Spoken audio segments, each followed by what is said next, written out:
There's a reason why every Mustang owner with a new exhaust thinks they built the wildest sounding 5.0 on the planet. The Coyote V8 is a monster, but one with a weird reputation. Now, while I've never seen a comment trashing the way an LS sounds, the Coyote is a bit more polarizing. Some love it, some hate it, and a surprising number of people swear it sounds like a trash compactor full of tin cans. So what happens when a customer walks in and says, make it rowdy, but don't make it trashy?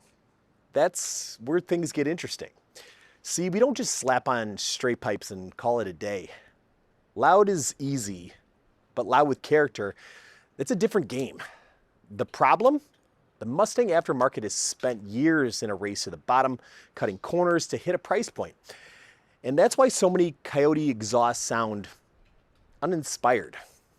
We're flipping the script. This build is about pushing volume, but still keeping refinement. And yeah, that's difficult, but we'll show you how we approached it and why Mustang exhausts sound the way they do, and how we built something that screams without shouting. Also, if you think a Mustang 5.0 and an F-150 5.0 sound the same, buckle up, because we're about to break that myth wide open. Oh, and before we jump in, hit that like button. More engagement means more wild builds, and honestly, that's a win for all of us.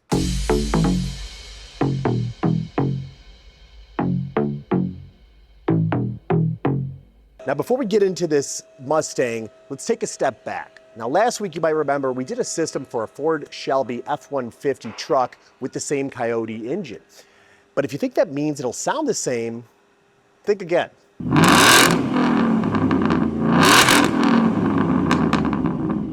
Trucks and Mustangs don't share the same exhaust layout, and the difference in length, routing, and resonators drastically change the way the sound develops. That F-150 had a lot deeper and more aggressive tone.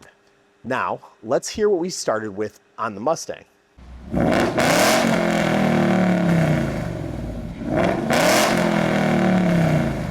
See what I mean? Same engine, completely different character. And the stock Mustang setup, it's got some volume, but it's also got that flat droning quality that we wanted to fix. All right, let's settle something that confuses a lot of people. The Ford Mustang GT and the F-150 have a 5.0 Coyote V8. It's got the same displacement, the same engine family, but why do they sound a little different? Let's start with the firing order. Now, the Mustang 5.0 fires with a 1-5-4-8-6-3-7-2 sequence, while the F-150 firing order is 1-3-7-2-6-5-4-8. And that might sound like a bunch of random numbers, but in reality, the mechanical differences between the engines that achieve this also change how the exhaust pulses combine, the affecting rhythm, the tone, just the general sound. The Mustang's firing order gives it that sharper, aggressive bark, while the F-150's layout kind of results in a deeper, more rolling tone. Now, that's a big thing, but really it's just the start. The Mustang runs stainless steel exhaust manifolds, which are lighter, thinner, and designed for a sharper, more resonant sound, where the F-150 sticks with cast iron, which absorb energy, making it quieter and less metallic. Then there's the intake. The Mustang uses a short runner underneath this cover here, while the F-150 uses a longer runner setup built for more low-end torque. The low-end grunt in the truck and the more top-end punch in the Mustang result in tuning that plays with the overall tone that you hear. The compression ratios, they're also different. The Mustang runs at 11:1, while the F-150 is at 10.5:1, and that slight bump in compression leads to a sharper combustion event in the Mustang, adding more to its aggressive sound signature. And of course, the ECU tuning plays a role as well.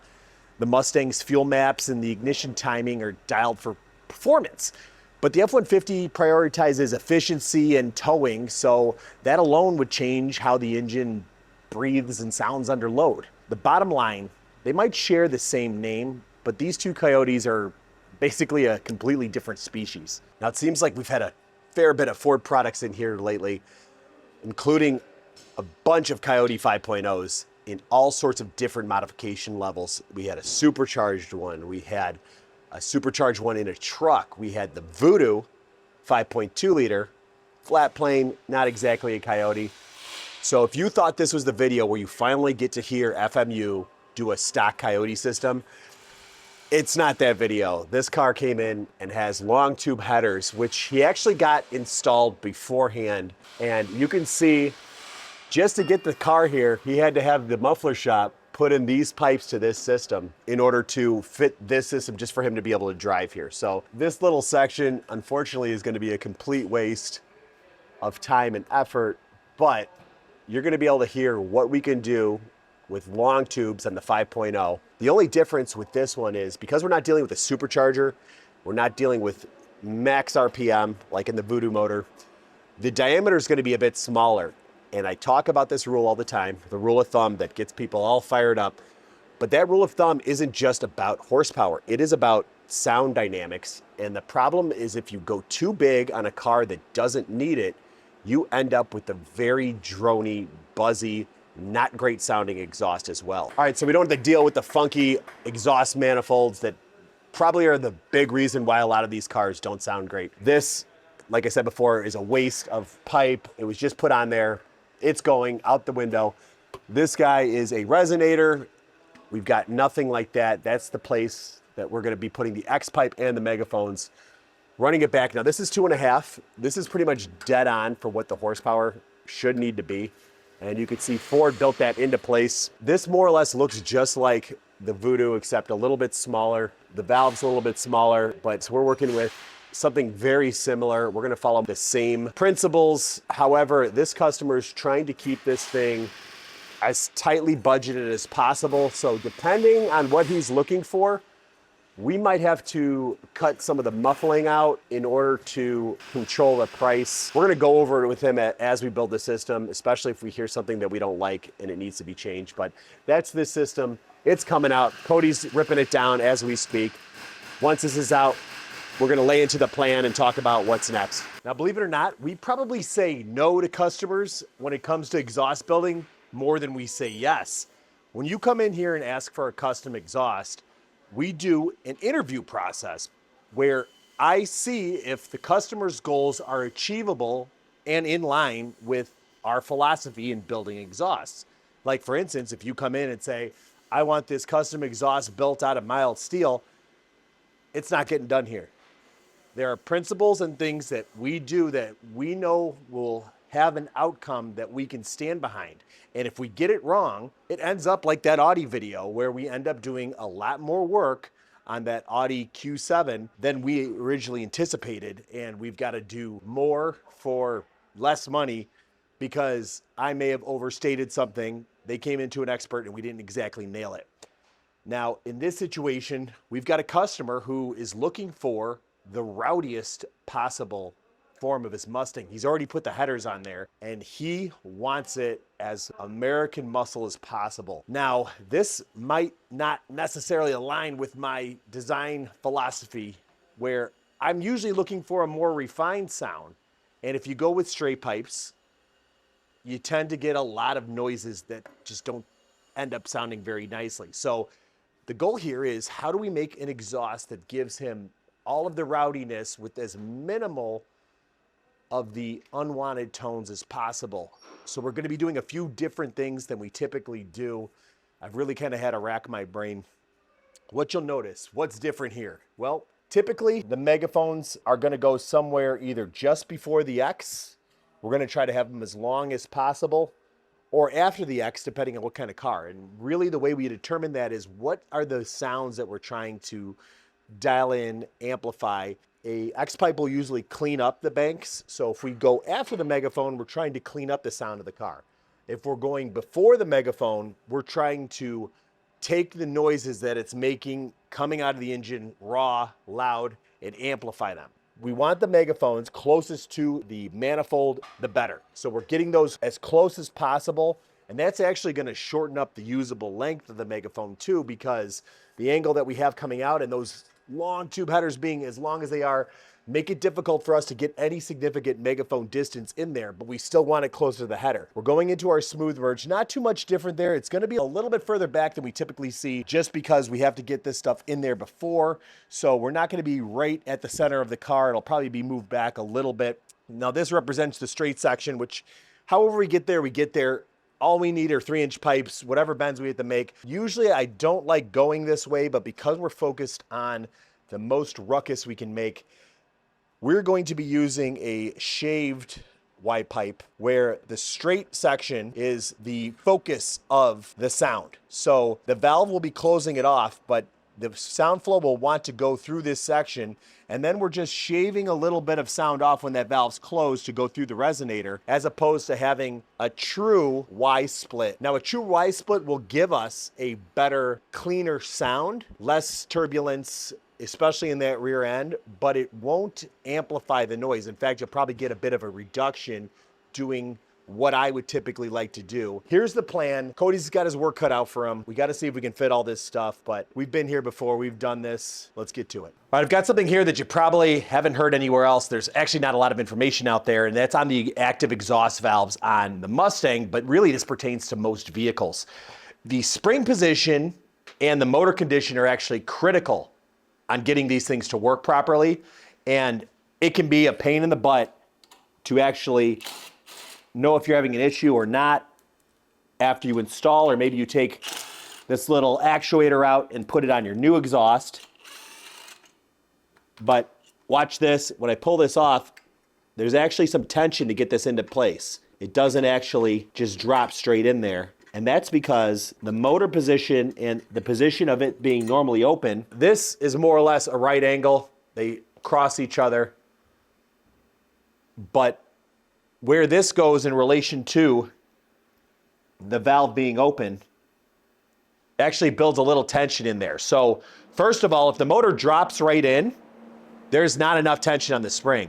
And second of all, the way that this little guy here faces also determines how the spring is working. Now think about it. If you twist this spring into the coil, it's going to have a different tension than if you twist it away and unwind the coil. So when installing these, this little part needs to be facing up towards these two top ears there. That is the correct position for this to be installed when it goes in. Now you can see I can flip it over. That's wrong. It'll still work, but on occasion you'll get faults. You'll wonder why it's not working, why it's open sometimes, why it's giving you a bunch of problems. It could just be the fact that this is installed wrong. If this is installed right, it still could be the tension. You might have to wind this spring up a little bit more and give it a little bit more tension when you're installing it. So this is critical on the Mustang in particular, but every car. And if you have this right and everything's still not working, it still could be an aged motor as well, and you might have to replace the motor. But luckily we're able to get these things on there. It's not a straight drop on. You got to have your spring in the right spot. All right, so being done with an exhaust isn't always being done with an exhaust. A lot of times on a test drive, we'll notice things that we didn't initially plan for. Some of those are design elements that include heating and contracting of the exhaust. Stainless steel could grow up to an inch, within the inch, expansion, contraction, depending on how long the system is. And that sometimes runs into either a body, somewhere that we had really close. So there's a lot of times we have to make adjustments. Driving this thing, I did hear a bit of touching, and I thought we'd put it up and we'd see where it was hitting. But we've got lots of clearance. We're nowhere close to anything that could possibly be touching, which is kind of a mystery. We're trying to figure this out. Cody noticed the noise that I was hearing, which was a tapping noise under certain circumstances. It wasn't under full throttle, but under certain driving conditions, it seemed a lot like deceleration. Now, Cody was able to replicate this noise, and you'll probably hear it here if you listen closely.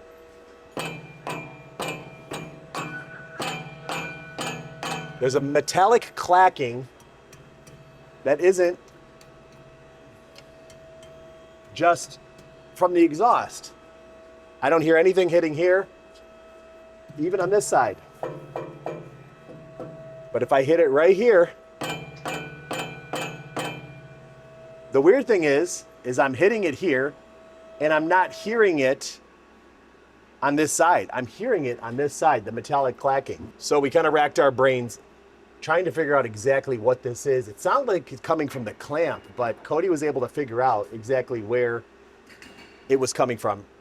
Cody, let's show them what you found, what you did. So listen, no noise right now, clank.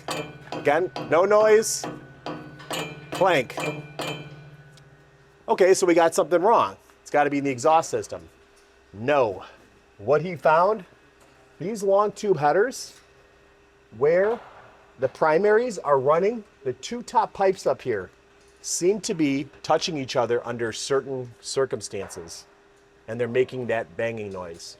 Now, the real issue with this is that these have a really nice finish, and I don't want to just bend these to try to get them back into place. We're gonna have to try to be creative, although there'll probably be some bending, but we can't ship it with us. Even though this isn't something related to what we did, we'd be essentially sending it out and saying, oh, you know, it's your headers, you know, they're hitting each other, do something about it. No, we want it to be better than how it came here. So we're gonna see what we can do to try to create a little space between these pipes, get rid of this sound, but that should be it for this car, if we can figure this out. All right, after playing with it for half an hour, trying to figure out how we could get something in there to get a little space between the two pipes at the top, there just isn't a good angle to grab to get these without either removing the headers or removing the engine and prying them apart. So to prove the concept, and this is the issue you get into, we're doing this exhaust and he's gonna get the car back and he might hear the noise. I want him to know what's going on, that it ensure confidence that it's not something we did with the exhaust, because we only touched from the headers that were already installed back. So we threw a hose clamp around it to tighten the primaries up together, and what that'll do is remove the space that's causing that bell ringing noise when the primaries clack together over certain engine movements and things like that. And as you can hear, same test, noise is gone. So while it's a hose clamp and I won't call it a permanent fix, and it's not really what I want to do here, this will at least show the customer, hey, there is something going on with your headers. Is it something you want to take care of, or do you just want to leave the hose clamp on there for now? I call it good, but we'll leave it up to the customer, see where he wants to go with it. But for now, we know our system isn't making any noise. All right, so time to start it up, and let's hear what we created. Sounds kind of subdued, but when I go into my mode on the Mustang exhaust mode selection and go to track versus quiet, we've got quite the difference there. What's cool about these cars though is that they have an actual setting that you can select the time that you want your car to start up loud and start up quiet. I think that's pretty cool. Like, that's solves a lot of problems for a lot of people. Now, let's kick this thing into quiet so you can actually hear me talk. There's gonna be a few things, because of the way and the choices that we made, that are gonna create some harsher, less refined tones in order to amplify and make this thing rowdy. I'd say pretty dang livable though. If you had to shut it quick, the cops were behind you, you'd probably get by with that cruising. Let's give it a quick blast in quiet mode.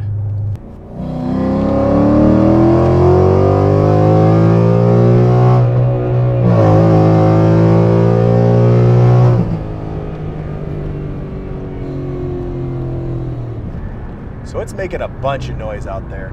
Even in quiet mode, those megaphones coming off of the headers, going into the X, the diameter pipe we chose, and really the tail section would all have points of refinement, but this thing sounds pretty rowdy.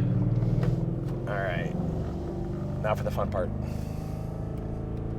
We go to my mode, exhaust, and we're gonna select track. And here we go.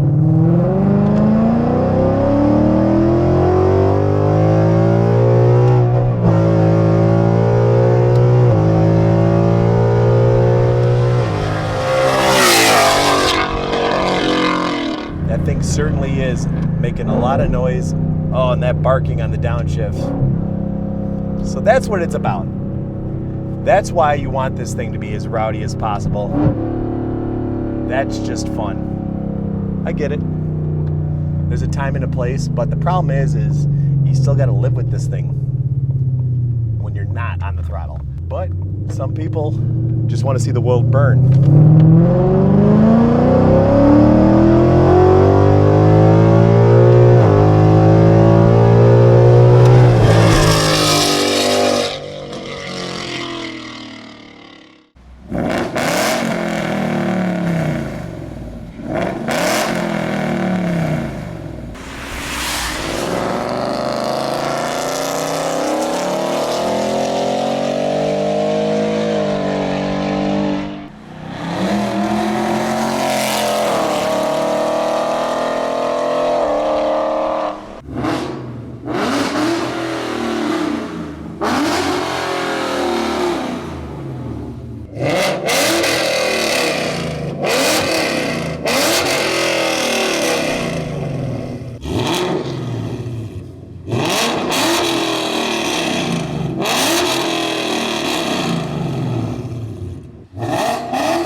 So what do I think?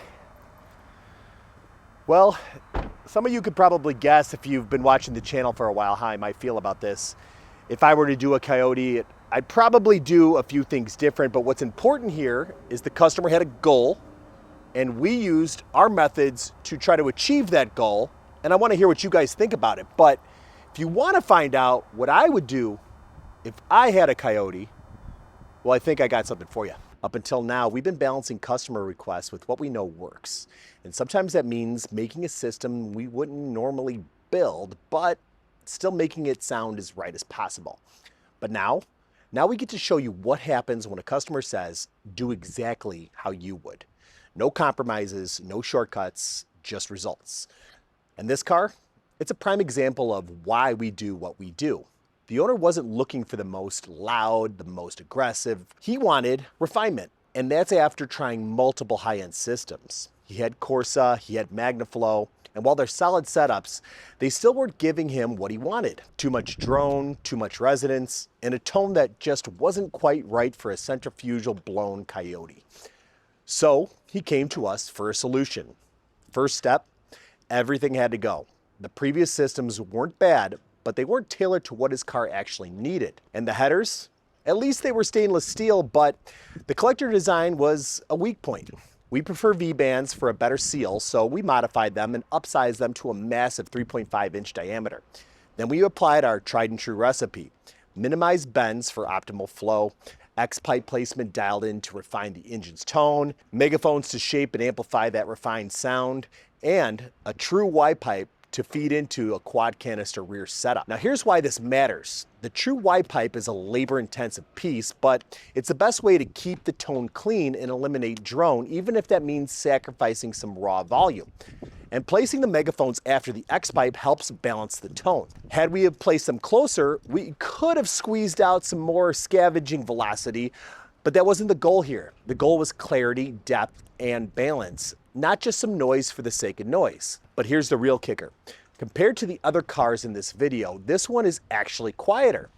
And not because it's restricted, but because it's controlled. And that's what happens when you engineer an exhaust properly instead of just bolting on parts. It's one thing to upgrade from stock, but when someone swaps out multiple high-end systems and still isn't happy, it says a lot about how much the details matter.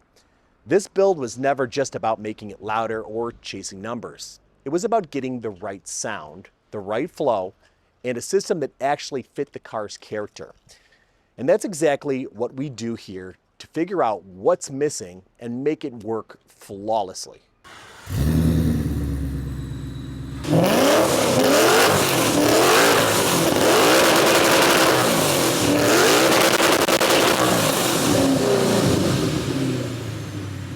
So what did we learn today?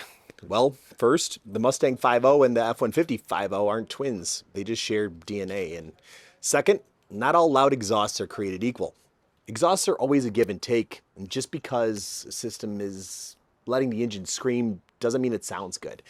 And third, high quality exhaust work isn't just about making noise, it's making the right noise. This build gave our customer exactly what they wanted. Rowdy, but with a soul. But it came with a cost. And that's the difference between just welding pipes together and actually understanding how sound is shaped. But now, here's a question for you. What's the best not custom sounding Mustang exhaust system you've ever heard? Drop your aftermarket choice in the comments, and if you say straight pipes, we're judging you. But as always, stay loud, stay curious, and we'll catch you next time.